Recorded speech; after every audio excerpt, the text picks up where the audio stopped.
All in. All in.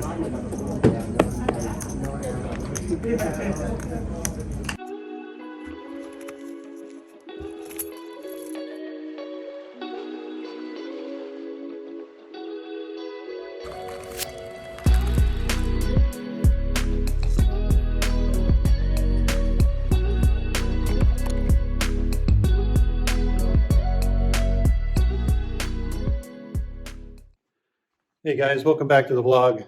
Just leaving now to go down to Capital Casino. Hopefully we can run it up today. Games have been really, really good.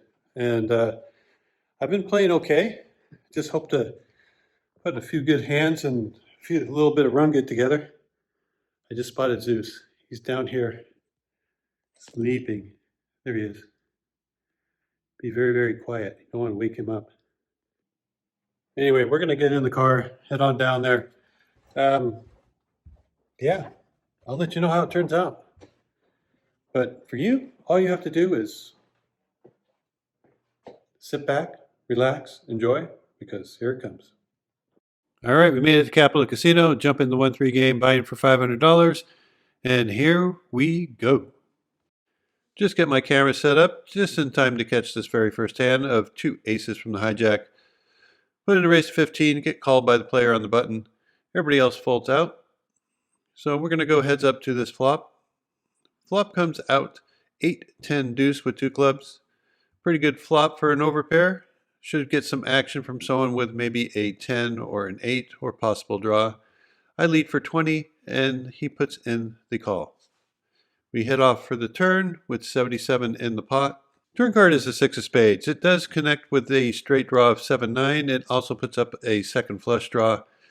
So since there's 2 flush draws out there and the board's getting more connected, I decided to size up a little bit. So I went for a $50 bet, and my opponent thought about for only a few seconds before ending up folding. So we take down our very first hand and off to a good start.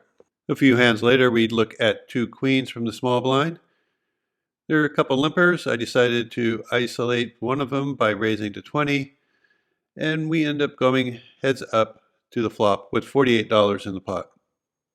Flop comes out pretty darn good. It comes queen 7-6, but it does have 2 diamonds, so I decided to bet small with 20. I can probably go a little bigger since there is a flush draw out there and possible straight draws. My opponent does put in the quick call, and we see the turn card of a 3 of hearts, which is a big blank unless he has 5-4, which I doubt. So I want to keep him in there. Don't want to bet too big. I end up betting 40. He puts in the quick call. River card comes is a jack of clubs. Does absolutely nothing. If I was ahead before, I'm still way ahead. It's hard for him to have the other queen in this situation, but maybe he had some sort of flush draw with a jack of diamonds. So I bet I made a small bet just so he might look me up with some weak second pair. I'd show my 3 queens, and he ends up showing me that he did have the case queen, the queen of spades. So I might have missed out on a little bit extra value, but I'm happy with the results. All right, player opens for a raise to 15 from +1. I call for middle position with 2 8s. Everyone else folds out. We're going heads up to this flop with $34 in the pot. Flop comes out ace, jack, deuce with 2 hearts. Not a great flop for our particular hand, but our opponent checks. Here I can either take a stab at it trying to represent an ace, but I decided to check it back and see what comes on the turn. And we get an 8 of diamonds, so what a beautiful card. Now our opponent leads into us for 20. At this point I probably should raise, but I figured if he's leading now, maybe he'll bluff at the river. Now's the time to raise. You made your set. He could be betting an ace. He could be betting a draw. He could be betting something that he won't call. But you need to get value now. If he has an ace, you're going to build a bigger pot and get all in. If he just has a draw, you're going to charge for it. And if he has nothing, you're not losing out because he's not going to be firing on the end. River card comes as a queen of diamonds. Not the greatest card in the world. It does bring in king 10. And he bets for 50. I'm thinking that he might have slow played something like a big ace on the flop. Maybe something like ace jack or ace queen. So I decided to go for value. And I raised to 125. Thinking that he probably couldn't re-raise me with much because I might have a hand like king 10. And I definitely don't think he has king 10. So after I raise, he thinks for only a brief minute before shoving all in. It's only like 70-something dollars more. Just fold. Don't pay him off. He has you beat. Just fold. I just toss in the call thinking that I'm beat, and he does show me 9-10 of clubs. So I definitely should have raised on that turn card, but I think he probably would have called and still got there. Nice hand. Gotcha. You got me.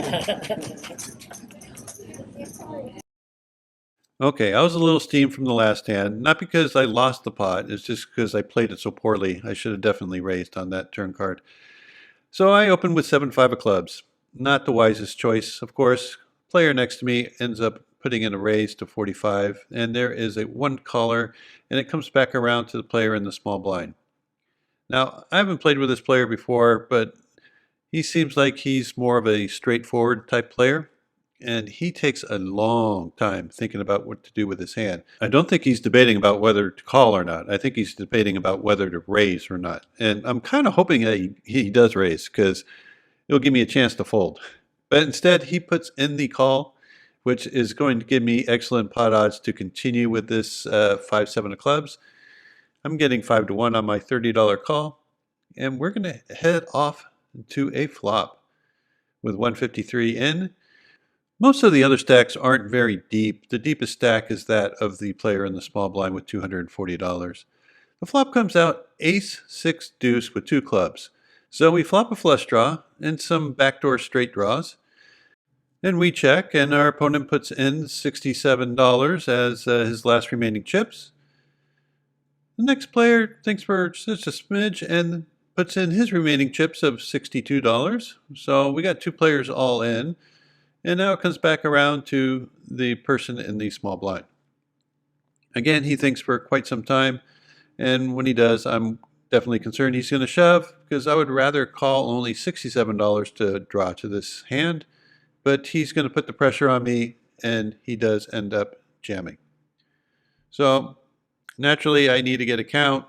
I'm sure I'm going to be calling anyway, but I always like to get a count just to make sure there's no hidden black chips in there somewhere. So it looks like I have to call 194 to win a $700 pot. I think I'm getting the right price. I don't think anyone has a bigger flush. I think they all have some sort of ace at this point. So here we go. Let's go ahead for a run out. Hope for the best. We got a flush draw, and we need all the help we can get. Queen of diamonds, queen of spades. We totally brick out. Our opponent in the small blind turns over ace, queen of hearts. Those last 2 hands were pretty brutal. We're not happy at this point. Still stewing a little bit from those last 2 hands. I didn't add on to my stack yet. Looked down at 2 fours from under the gun. Hoping for a raise to 15, end up getting 2 callers.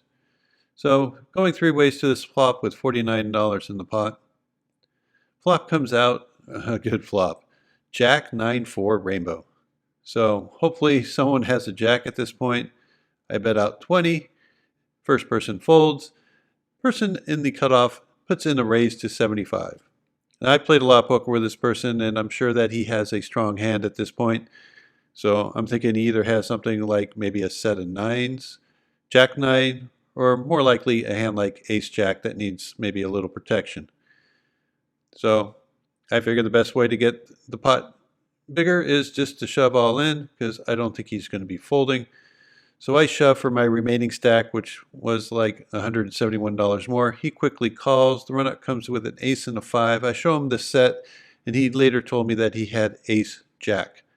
So I missed out on a lot of value by not adding to my stack, but I'm happy to get some chips heading my direction. All right, we're in the low jack. It's folded to us. We open for a raise to 15. Ends up getting folded over to the player in the cutoff, who has a very short stack. He has like $86 remaining, and he just jams. And he seems extremely comfortable for someone who just jammed for his last $86. I'm never folding in this situation. It's most likely we're flipping, or, he might be ahead. Who knows? So we're going to head off to a flop, hoping to dodge some overcards.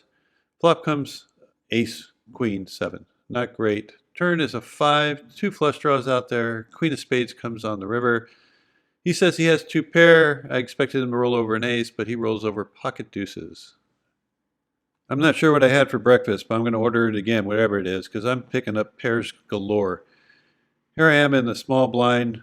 There was a limp and a raise, and it comes back to me, and I make it $50. Hoping to get it heads up with the player in the cutoff. It's folded to him. He thinks for a bit, and come on, jam. Come on. I'm waiting for it. Just jam. Nope. Nope. He thinks better about it and decides to put it in the fold. Can't always win big pots with the pairs. The player opens for a raise to 15. Another one puts in the call. I got 2 4s here. I'm going to go set mining with my 4s. I call for 15. Now the player in the cutoff decides to raise to 30. Rather a small raise. So this is just bloating the pot, which is I'm completely fine with a bloated pot when I have a set mining opportunity. The big blind puts in the call. The initial raiser puts in the call. The player to my right puts in the call. And of course, I'm getting like 10 to 1 odds on this hand. So I'm definitely going to be putting in the call. Flop comes out Jack 4 8 with 2 diamonds. So perfect flop, right? Should be getting some action. I thought about leading here, but I decided to check to the pre-flop aggressor because he had his holding some chips in his hand like he was ready to bet. He ends up betting $20, which is a rather small bet. If he had like a bigger pair, I figured he would bet larger with that. So mainly I'm thinking that he might have some sort of flush draw with that small bet and the small pre-flop raise. So here I am. I got a set. I got that one pre-flop raiser calling. Yeah, we're going to go. I make it 110. So I'm giving him a decent price to put in a call at this point to draw to a flush. And if he has like 2 overcards with diamonds, I think he's going to have to put in the call here. And my plan is just to shove the turn as long as it's a non-diamond card. Of course, eight of diamonds would be wonderful, wouldn't it? Anyway, he does put in the call. The other player thinks for a while and decides on folding. I'm not quite sure what he had. He never did say, but I don't think he was very strong at all. Maybe he had something like 2 overcards himself, maybe an ace queen or something. Anyway, he folds. Turn card's a 5 of spades, brings in the straight possibility, but let's face it, he doesn't have a straight here. I jam. He has a little over $300 left in his stack, and he thinks about it for only a minute before shoving it in. So we get to see a run out of a ace of hearts. I'm glad it wasn't a diamond. I show him my set. He looks at his cards for a bit and then decides to show the vlog that he had the ace king of diamonds. So we win a big one there, and it's just always nice to win a big one.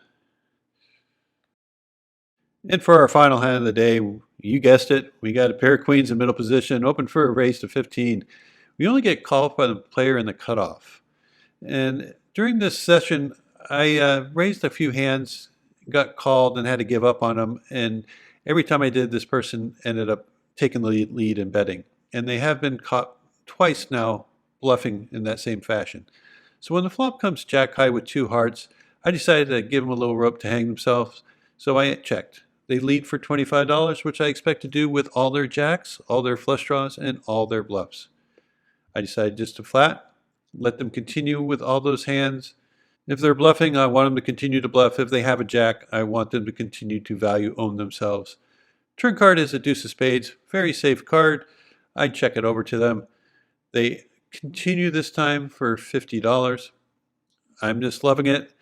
I'm beginning to think that they do have a jack at this point, but I figure a safe card comes on the end, I can go ahead and check raise. So I put in the call and we head off to the river. Looking for like a 5 or a deuce. Instead, they put out the 7 of spades. It does pair the board, makes the jack look stronger. I check it to them. They ended up betting again, this time for 90. And when they did so, I'm thinking, well, I'm pretty sure they have a jack. Would they bet? Maybe they have a jack of spades with another spade. Ace jack of spades, king jack of spades, queen jack of spades. I'm not blocking any of those combinations. So, wow. This definitely isn't a spot where I can check raise because I think they might have backdoored a flush, but I definitely have to call because there's 2 other jack combinations that I kill, right? So, yeah, I'm not happy, but I make a call and they end up showing ace jack of spades. Well, I gave a little bit back on that last hand. Not sure how I could have played it differently. If I got really aggressive with the hand, I think I'm going to get called down anyway. Someone flopping top top and then turning the nut flush draw. I don't think they're going anywhere. Just happens to be a bad run out, and who knows? Maybe I lost the minimum. I guess I would have lost the minimum if I didn't play the hand, but you know what I'm talking about. Anyway, I wasn't too pleased with the way I played those pocket eights. I should have raised on the turn and maybe, oh, definitely not call the extra, 70, $80 on the end when he jams, because I don't think he's doing that with anything but a hand that beats my set of eights. Leaving myself with a short stack when I picked up a pair of fours against that opponent with ace jack and they flopped top pair. God, that could have been so much better. If I just reloaded, he had $1,000 in front of him. I don't know whether he plays it as aggressively with me having a bigger stack, but I definitely would have got a hell of a lot more money off of that one. With all the big hands I was dealt and with all the sets that I flopped, I felt my win should have been much larger. It's a little bit disappointing, but a win is a win, and I'll take it. Thanks for watching, guys. I really do appreciate your support. If you haven't liked and subscribed, please do so. It really does help out the channel. Until next time, good luck at the tables, and we'll see you back here soon.